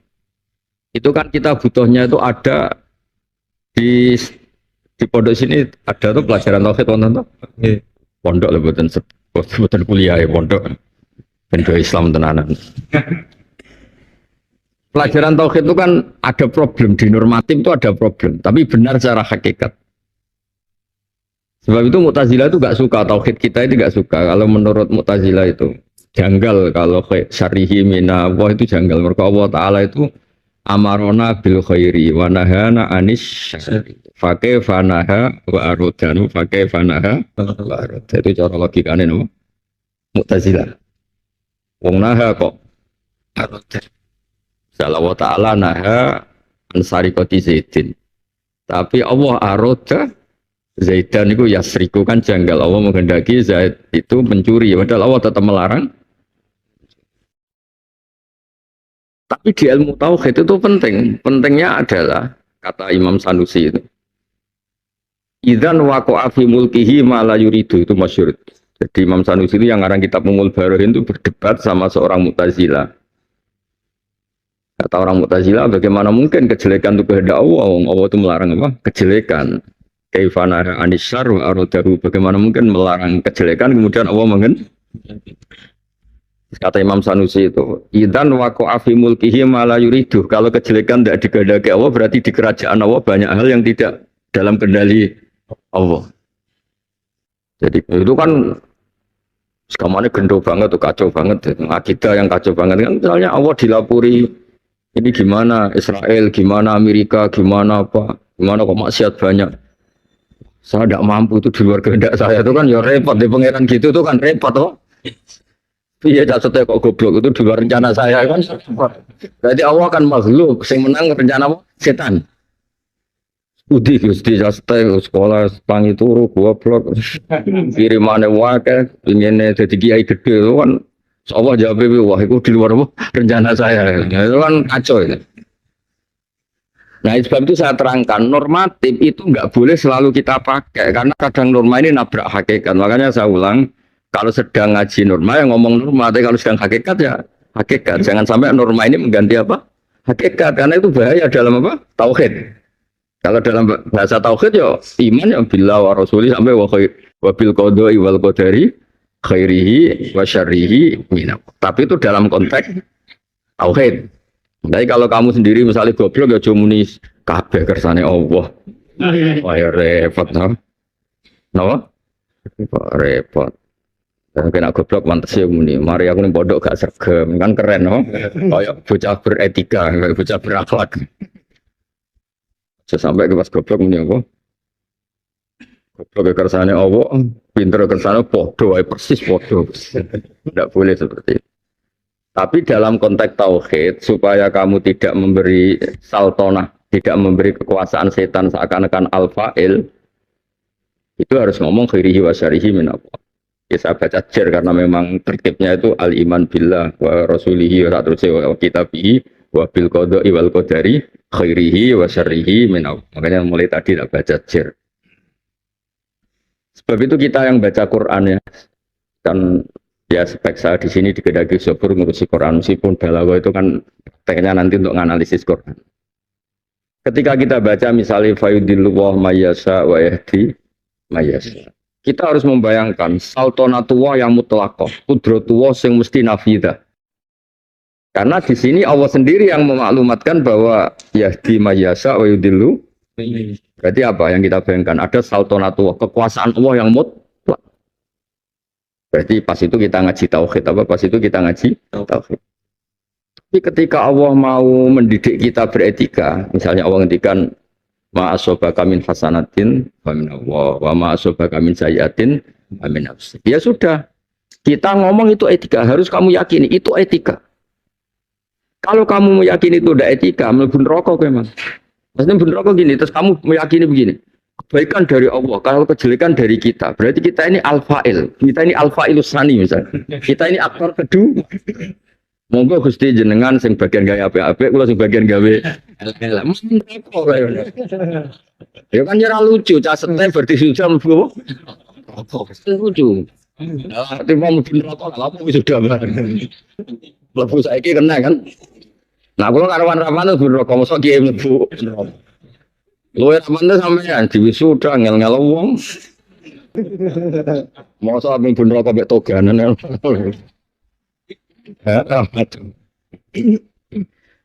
Ya jadi ngomong tuh yang jelas. Kalau ngomong tauhid ya tauhid, kalau etika, etika. Jangan sampai ketika ayat etika kamu anggap tuh nabrak ayat apa? Tauhid. Karena tetap Allah itu wahidun fi dzatihi wahidun fi fi'lihi. Ya, jadi kita pastikan bahwa itu al-mutafarrid bil ikhtira, al-mutafarrid bil khalqi, al-mutafarrid bil ijad. Nah, orang Mu'tazilah juga nggak salah secara etika. Makanya kita bilang di bab etika orang Mu'tazilah nggak salah karena dia nggak nyaman saja nisbatus syar'i. Nggak nyaman ya. Nah, kelirunya kalau itu diyakini hakikat. Kalau diyakini hakikat kan ada al-fa'ilul khair atau fa'ilul khairi yaitu Allah. Fa'ilul syari itu setan. Berarti kan ada dualisme. Dan itu nggak boleh dalam tauhid ada dualisme, nggak boleh. Allah tetap Al-Fa'il, Al-Wahid. Makanya ngomongnya Imam Sanusi ngendikane itu idzan waqa'a fi mulkihi ma'ala yuridu. Kalau khairun min Allah, syarrun minas syaiton, berarti apa waqa'a fi mulkihi ma'ala yuridu. Berarti di alam raya ini ada yang di luar kehendak Allah. Misalnya majelis ini berarti sing rencana wah tok itu orang wah apa pengen direncana. Enggak jelas-jelas. Oh ya repot sih oh ya kabeh Allah kan. Ana kabeh Allah aku ya bodoh persis, bodoh-bodoh produknya Allah. Lah cuma sing rumangsa goblok yo ora sakit pengen itu. Gus kula sami benjengan padha apane cung sami-sami dalam rencana Tuhan kan ya sakit kula kan maksudnya bukan. Ya saya ulang lagi ya. Jadi ilmu etika di Quran tuh semuanya begitu. Kadang kita dididik apa ma'asobaka min hasanatin faminallah wa ma'asobaka min sayatin famin nafsi. Tapi lebih sering didikan tauhid fayudillah mayasa wa yahdi mayasa. Nanti ya yaghfiru limayasa wa yu'adzibu mayasa. Tidak ada yang bisa dikte Allah. Jadi hufronnya Allah sendiri itu ya karena yasa. Nggak bisa dikiaskan. Sama sering dengar tuh cerita, ada orang tuh nakal bulim buwedik. Itu di sepura pangeran mergo membeni asu. Ora wedhus contohnya ini hadis-hadis itu asu kalbun gitu. Tapi nggak bisa dikiaskan karena ada hadis orang ngasih minum anjing terus di sepura terus ke rumah tahu anjing. Wih anjing satu aja di sepura Allah kalau rumah anjing banyak nggak bisa gitu karena ukurannya tuh ya asal. Di hadis itu ceritanya orang minumin anjing apa sapi? Anjing. Tapi terus misalnya gue neng pondok ini Anwar 3 terus rumah anjing. Dasar hadis sih, oh tak boyong tenan. Buatan tak boyong tahu lah, no, tak cancang pinggir laut. Karena kalau masih tua itu nggak bisa dikiaskan, nama nggak bisa. Kenapa itu penting? Karena supaya qudratuhu nafidah, iradatuhu nafidah. Dan Allah enggak perlu mempertimbangkan siapapun karena Allah itu yaf'alu ma biasa. Ya sudah seperti itu. Tapi itu di wilayah tauhid. Tapi di wilayah etika ya tadi nisbatu khairi ilallah, enggak boleh nisbatu syarri ilallah. Makanya Nabi kalau ngendikan misalnya ngajari kita faman wajada khairan misalnya falyahmadillah apa? Falyahmadillah wa man wajada siwa dzalik fala yalumanna illa nafsah. Kalau kamu mendapati kebaikan, silahkan muji Allah. Kalau sedang jelek, fala yalumanna illa nafsa. Kamu jangan ngeritik, jangan nyalahkan kecuali diri Anda sendiri. Ya itu kan etika. Misalnya Ki pinter yang muni barokah Gus Zofur. Masa pas goblok muni barokah Gus Zofur ya sakit Gus Zofur. Itu kan butuh etika. Misalnya bojomu pas ayu sanggup jen bapak mboke jen turunan wong apik ayu. Ora pas elek gara-gara ekonomimu dadi elek. Dhisik pas rabi ayu gara-gara dijak melarat kesuwen terus dadi apa? Apa tuh bojomu yang ngomong ngono pas ke ganteng jen asal wis ganteng. Bareng elek jen gak diwamuk terus elek. Sementing enggak ada tadi pengakuan kalau terkait jelek itu fala yalumanna. Tapi tetap kamu meyakini itu min khaisul adab, napa min khaisul. Ya, tapi dari segi hakikat ya ma'asoba musibatin fil ardi wala fi anfusikum illa fi kitabim min qabli an nabraha inna dzalika 'ala Allahi yasir. Apa yang terjadi pada kamu, yang terjadi di bumi, yang terjadi pada kamu sebetulnya sudah ditulis Allah sebelum itu muncul semua. Ma'asoba musibatin fil ardi wala fi anfusikum illa fi kitabim min qabli an nabraha. Dari segi tauhid ya, dari segi tauhid. Ya, dari segi etika ya tadi ma asabaka min hasanatin wa min Allah wa ma asabaka min sayyi'atin wa min. Nah, berarti kalau ada urida di sini ya berarti min haisul adab. Apa min haisul adab. Tapi nanti kalau konteksnya kita ngaji tauhid, itu kan kebutuhan kita adalah memastikan iman kita itu bahwa Allah itu wahid, termasuk wahid fi fi'li. Enggak boleh ada alfa ilusani. Ada fa'ilun akhir fi hadal mulki, tidak boleh ada aktor kedua di kerajaan Allah. Tidak boleh. Makanya kalau wali-wali itu bilang auzubillahi minasyaitonir rajim pantangan. Kalaupun terpaksa itu ya ibu-ibu. Karena mereka tidak rela ada Allah yang al-fa'ilul mukhtar, yang ala kulli syai'in qadir, kemudian mau terima kon ngadepi setan sampai dia bilang Ma huwa syaiton hatta yusta'adza minhu. Setan itu siapa sih sampai saya perbanding misalnya gini, saya berlindung pada presiden dari RT. Masuk presiden di musono. Masuk Allah sing lahu al-qudratu tamah mutrimo diadep-adepno mbek setan sing dhaif. Makanya kata wali itu, andekan ndak Allah sendiri yang ngajari kita auzubillahi minasyaitonir, saya tidak akan baca itu. Kenapa? Saya tidak pernah nganggep setan itu al-fa'il. Setan itu tidak siapa? Siapa? La syai'a. Lima ada la syai'a kok ista'adzu minhu, enggak perlu. Enggak penting blas. Itu ketika itu berarti fi maqamit tauhid apa fi maqamit. Tapi kalau sekedar ta'assi, panjang diajari ngono muni auzubillahi minasyaitonir rajim. Tapi ojo imani teman-teman, iman teman-teman, weh ngadepi setan repot. Ora repot ngadepi setan. Setan itu cahaya mendak siapa-siapa. Mau setan menang wis ra ono pondok, ra ono wong salat. Setan itu mulai dibisik digawe nganti saiki wong salat akeh, wong maca Quran akeh, wong poso akeh. Berarti tingkat kegagalan juga tinggi kan. Ya gue inake setan iki kanan apa? Ya iya. Nah, di bab seperti itu kamu harus jumawa, harus angkuh. Angkuhnya bukan apa, karena kita butuh tabahi billah. Kita bangga sama Allah. Bahwa setelah berlindung pada Allah, setan enggak siapa. Jadi auzubillahi minasyaitonir rajim cara wali-wali nak manani setelah berlindung pada Allah, setan itu enggak siapa-siapa. Jangan kamu anggap setan itu top sampai butuh Allah. Mari ku mau luhur kan yang dimusuhno keren. RT dimusuhno presiden kan malah sombong. Wong aku RT kok dimusuhno presiden. Dia terima setan kok musuhno. Kok setan itu cukup kancani, cukup kowe. Paham ya? Nah, itu juga ilmu ma'ani, napa? Jadi kalau kamu baca Quran kok sedang awan rangkan tauhid, ya kita gemuruh dengan semangat tauhid. Kalau Allah cerita adab, ya kita gemuruh dengan cerita apa? Adab. Jangan sampai dicampur aduk, misalnya ayat adab pengganti tauhid, ayat tauhid pengganti adab. Tidak ada hubungannya, tidak perlu seperti itu. Ya sama seperti kita berpakaian. Berpakaian ini kan bukan berarti wah saya pakai baju biar Allah tidak tahu aurat saya, kan tidak bisa. Allah tuh ya alamu sirra wa akhfa. Kita pakai baju ya Allah tetap tahu aurat kita, semuanya tahu. Tapi aja terus keanggo klambi kan terus RSC tadi kan. Ya tapi setelah kamu pakai baju ya tetap saja berkeyakinan Allah tetap ya alamu sirra wa. Ya sama kita ngomong khairihi min Allah syarihi min nafsi atau min syaitan, ya jangan terus meruntuhkan tauhid khairihi wa syarihi min. Paham gitu, ini ilmu-ilmu yang normal gitu. Nah sekarang terus khobar sama insya. Niki kan pun terterage khobar itu sing yasiku ayyuqala liqailihi kadzib utawa shadiq. Nah itu biasanya di kitab-kitab sarah min qad min apa bikotin nazar min khaisul qail, apa bikotin nazar min khaisul qail. Ini kan kaidah objektif tentang kaidah, tidak melihat qailnya. Tapi setelah melihat qailnya tentu kaidah ini tidak masuk. Misalnya qailu dzalika Rasulullah, qailu dzalika Jibril. Makanya ini ditambah apa bikotin nazar anil qail, apa bikotin nazar anil qail. Ya, ini kan kaidah objektif tentang kalam khobar dan kalam insya.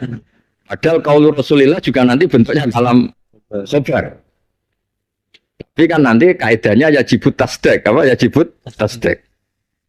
Nah, makanya ilmu ini hanya ilmu bikotin nadar. Kalau di sarah-sarah bikotin nadar, kamu tidak usah melihat koilnya siapa, ini kan kaidahnya, kaidah tentang khobar dan insya, tidak melihat apa koil.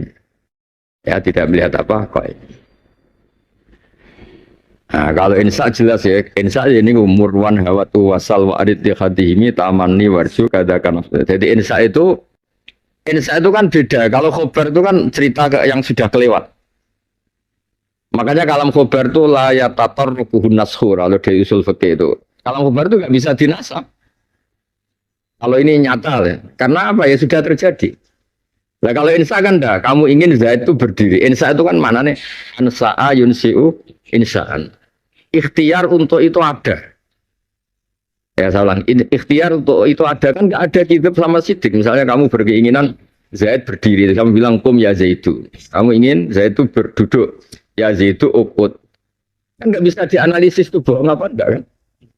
Karena ada insya tadi, ada keinginan. Nah kalau kalam khobar kan enggak. Zaidun kok imun. Ya kalau itu nyata ya berarti sidik, kalau itu tidak nyata ya. Ya hanya gitu aja kan.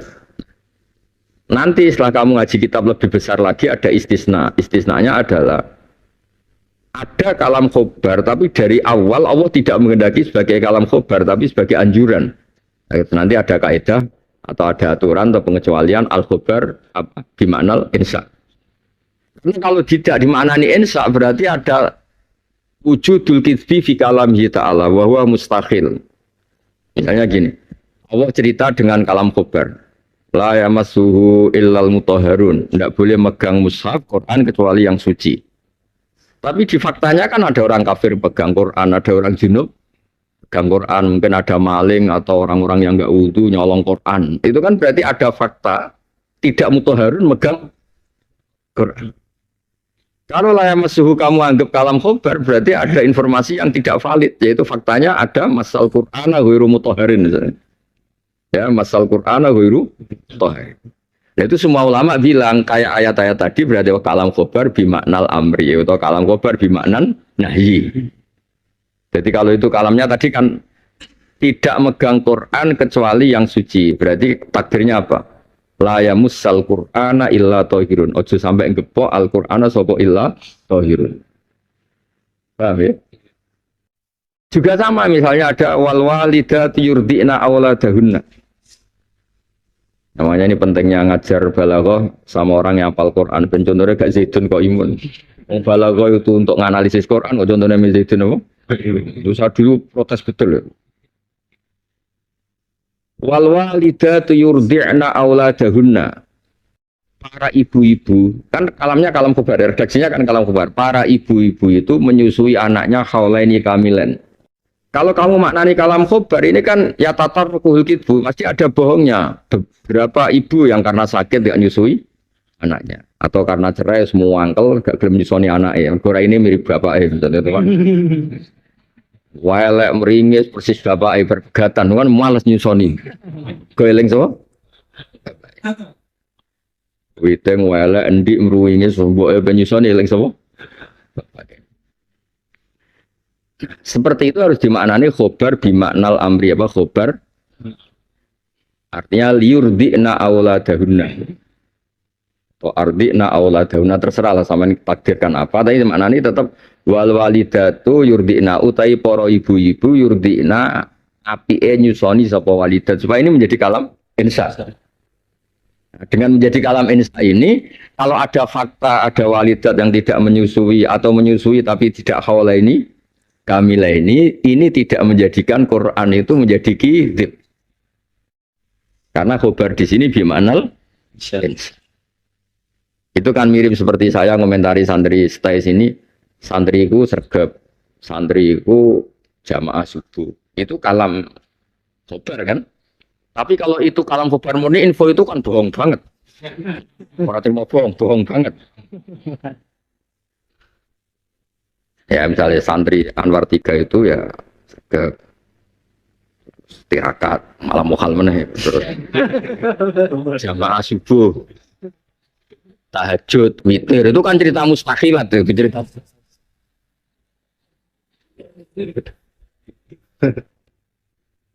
nah, itu tapi itu maknanya apa desa sakjane santri kudune gini sakjane seharusnya. Nah, kenapa ini tidak dimaknani kalam khobar? Nanti ya tatarukul kitbu. Kitbu itu maknanya tidak sesuai faktual, apa enggak sesuai apa? Dan itu di Quran banyak ya. Tadi contoh paling gampang ya. Wal walidatu yurdina. Itu kan kalamnya kalam khobar. Sekarang faktanya banyak enggak walidat yang tidak yurdina? Banyak kan? Kalau itu kalam khobar kan enggak boleh ada yang yukhaliful waqi'. Enggak. Nah, itu pentingnya ngaji ya. Jadi ya kita ngaji kalam khobar min haisul waktu adanya kayak apa tapi setelah itu ngaji lagi yang khoroja ya kalam khobar itu sudah khoroja sangko makna kalam ya sama nanti kita ngaji istifham juga sama istifham itu tolakul fahmi tapi ada hal-hal yang tidak karena yang istifham itu Allah masa Allah tanya no?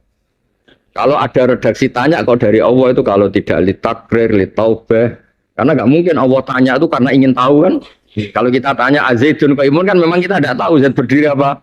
Enggak, tapi kalau Allah yang tanya, Berarti itu apa? Bisa litakrir, litaubah, listihza apa? Misalnya Allah tanya sama orang-orang kafir, apakah Rasul saya tidak datang ke kamu sehingga kamu kafir? Kan nggak mungkin maksudnya Allah itu tanya. Gimana tuh jenengan Tuhan kok malah tanya? Datang apa enggak? Maksudnya itu cek goblok iku wis tak ulang lewat Rasul apa ijak tetap apa? Kafir. Misalnya orang-orang kafir kan ditanya Allah alam takun ayati tusla alaikum. Enggak bisa kamu katakan istifham bimana istifham kamu kafir kamu. Oh ternyata Allah itu ora roh, mulane cek kok. Ngawur. Orang sekedar tahu wisuda lebok non rokok itu kafir itu. Ya tapi kan pertanyaan memang dari kan Allah tanya alam takun ayati tusla alaih.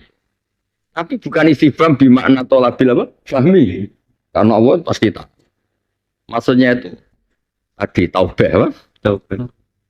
Mesti taubah cek ngawure kowe, cek berduae kowe sono rasul ana ayat-ayate diwaca pancet wae. Makanya tersamaan kalau ngaji jalalan kan al istifham litakrir, al istifham litaubah.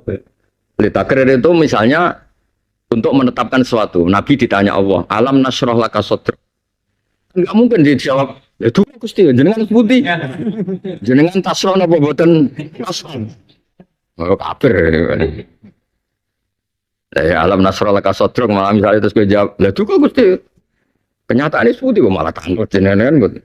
Mesti alam nasroh laka sodr ku takrir ekot sarohna laka sodr. Ekot sarohna laka sungguh kamu sudah tak lapangkan dada kamu.